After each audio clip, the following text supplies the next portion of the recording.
Hey y'all, welcome to Bible in a Year with Lovie. So I've been really having to come to God like, God, how am I supposed to do this? How am I supposed to continue this when, my work schedule and now I've got Daddy at the house and everything just seems to conflict with each other. And Lord, show me what you want me to do. Show me how you want me to make this work. What am I supposed to do so I can continue this mission that you gave me? So, I believe God showed me what to do. So, I'm pretty sure I got it all figured out now. So, what I'm going to do is, when I have my Bible in my truck with me Monday through Friday.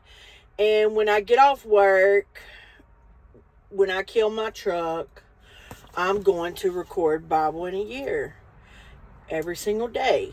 Then, of course, I'll take my Bible home with me on Friday. So I'll have it for the weekend. And that's how God showed me to do it. So that's what I'm going to do. I'm trying to walk in His will. I know I've had to really work on figuring things out because it's definitely been a lot to try to figure out. It really has been a lot. But here we are.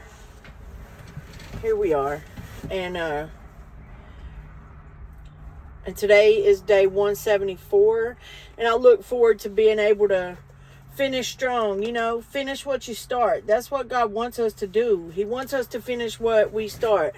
If He gives us something to do, He intends for us to see it all the way through. And so my job here is to make sure that we see this thing all the way through. And I am going to do that. I just had to pray about it. I needed God to show me how I'm supposed to get this done. Please believe when you ask God to show you something, He will. He will. He'll reveal to you exactly how He wants you to do things. And, if you pay attention, you'll figure it out. So, it's day 174. Today we're going to read Esther's chapters 9 and 10. And then we're going to flip over to Acts chapter 7 and start it off. Probably read it about a third of the way according to what my study guide says. I apologize that there's been space in days, but if y'all been following along, y'all know the situation. I try to record when I can, but now that God has shown me what to do, I will do better, and you will get a video more regularly, hopefully every single day. So I just got off work, and we are reading the Life Application Study Bible, 3rd edition, New Living Translation, for anybody new to the channel who's interested in following along. Esther chapter 9, let's dive right in. So on March 7th, the 2 decrees of the king were put into effect. On that day, the enemies of the Jews had hoped to overpower them, but quite the opposite happened. It was the Jews who overpowered their enemies. The Jews gathered in their cities throughout all the king's provinces to attack anyone who tried to harm them. But no one could make a stand against them, for everyone was afraid of them. And all the nobles of the provinces, the highest officers, the governors, and the royal officials helped the Jews for fear of Mordecai. For Mordecai had been promoted in the king's palace, and his fame spread throughout all the provinces as he became more and more powerful. So the Jews went ahead on the appointed day and struck down their enemies with the sword. They killed and annihilated their enemies and did as they pleased with those who hated them. In the fortress of Susa itself, the Jews killed 500 men. They also killed Parshandatha, Dalphon, Aspatha, Paratha, Adelia, Aridatha, Parmashta,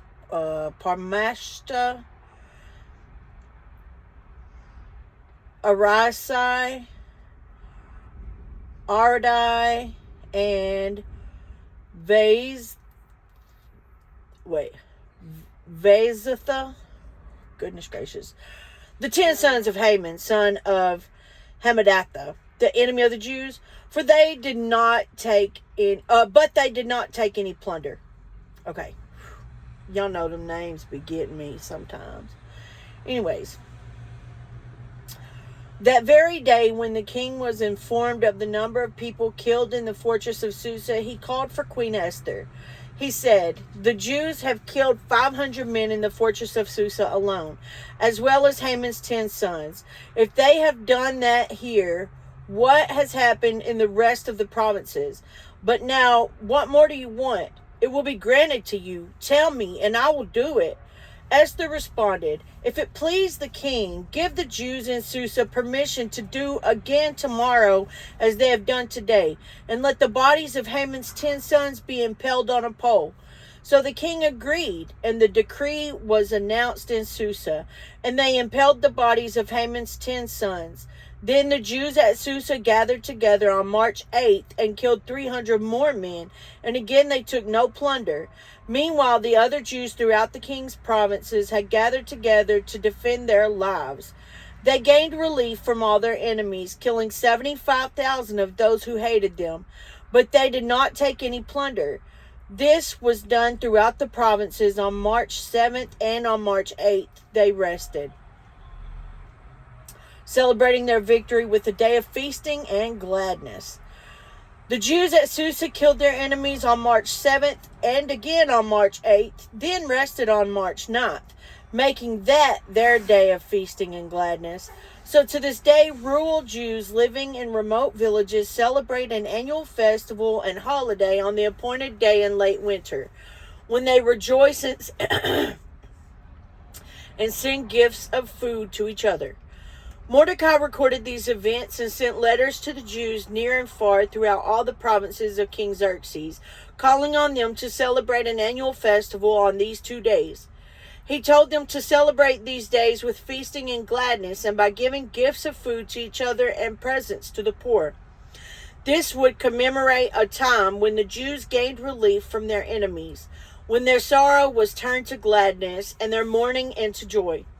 So the Jews accepted Mordecai's proposal and adopted this annual custom. Haman, son of Hammedatha, the Agagite, the enemy of the Jews, had plotted to crush and destroy them on the date determined by casting lots. The lots were called Purim.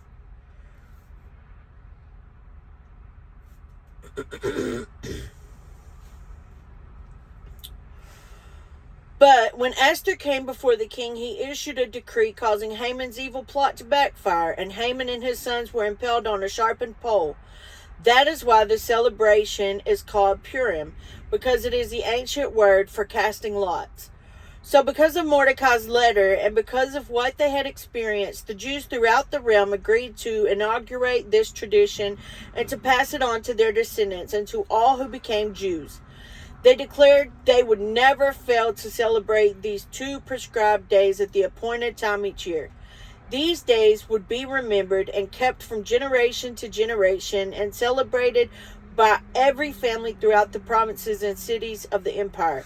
This festival of Purim would never cease to be celebrated among the Jews, nor would the memory of what happened ever die out among their descendants.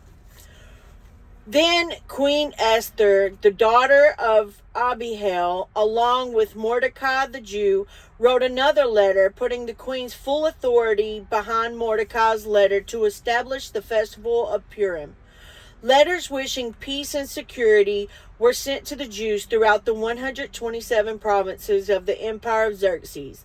These letters established the festival of Purim, an annual celebration of these days at the appointed time, decreed by both Mordecai the Jew and Queen Esther. The people decided to observe this festival just as they had decided for themselves and their descendants to establish the times of fasting and mourning. So the command of Esther confirmed the practices of Purim, and it was all written down in the records. Chapter 10. King Xerxes imposed a tribute throughout his empire, even to the distant coastlands. His great achievements and the full account of the greatness of Mordecai, whom the king had promoted, are recorded in the book of the history of the kings of Media and Persia. Mordecai the Jew became the prime minister with authority next to that of King Xerxes himself. He was very great among the Jews, who held him in high esteem because he continued to work for the good of his people and to speak up for the welfare of all their descendants. And that is all on Esther. Ooh, and we get to start Job tomorrow. And if you've never heard the story of Job, let me tell you what. It is quite the story. Job's story makes some of our lives look like, what? We didn't go through nothing compared to what Job went through. But then there's some of us who can relate to Job in a real big way. So, we'll start there tomorrow. So, now let's flip over to Acts chapter 7. Acts chapter 7. Yeah.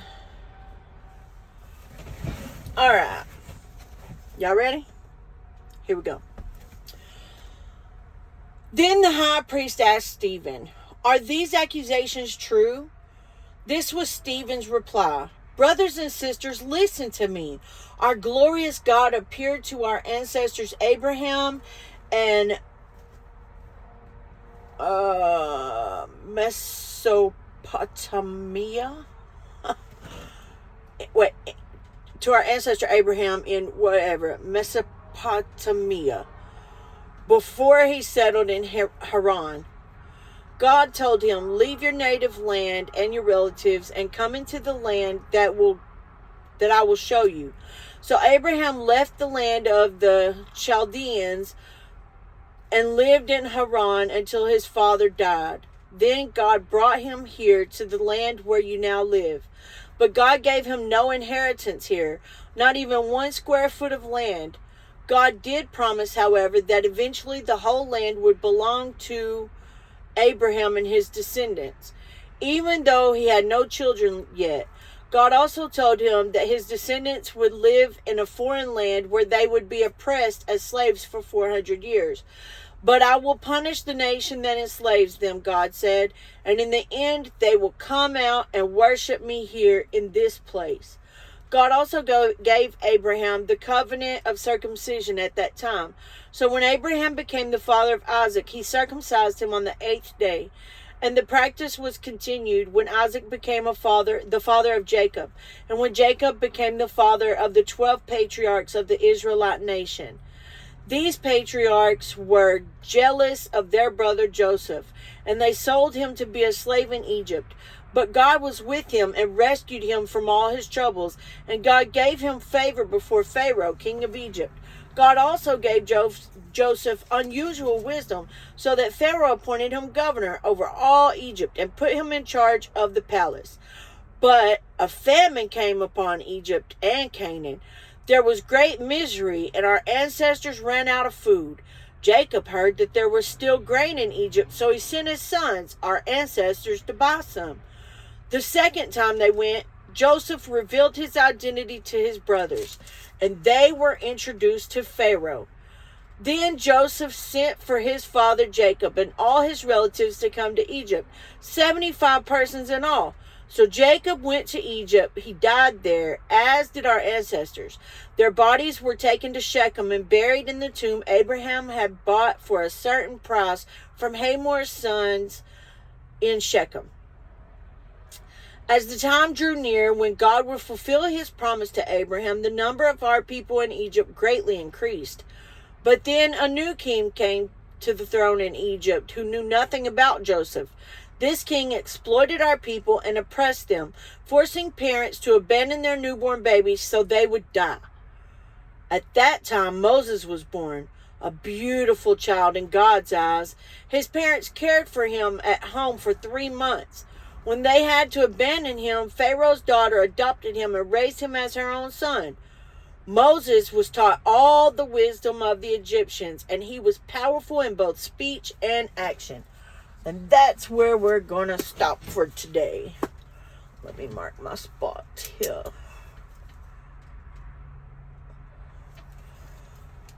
All right. And that's all for today, you guys.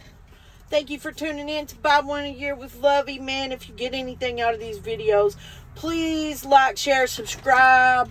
This might be the only Bible somebody ever reads. So, let's just put it out there. Like, share, subscribe. I thank y'all. I love y'all. I appreciate y'all tuning in. And I really appreciate y'all being so patient with me, man.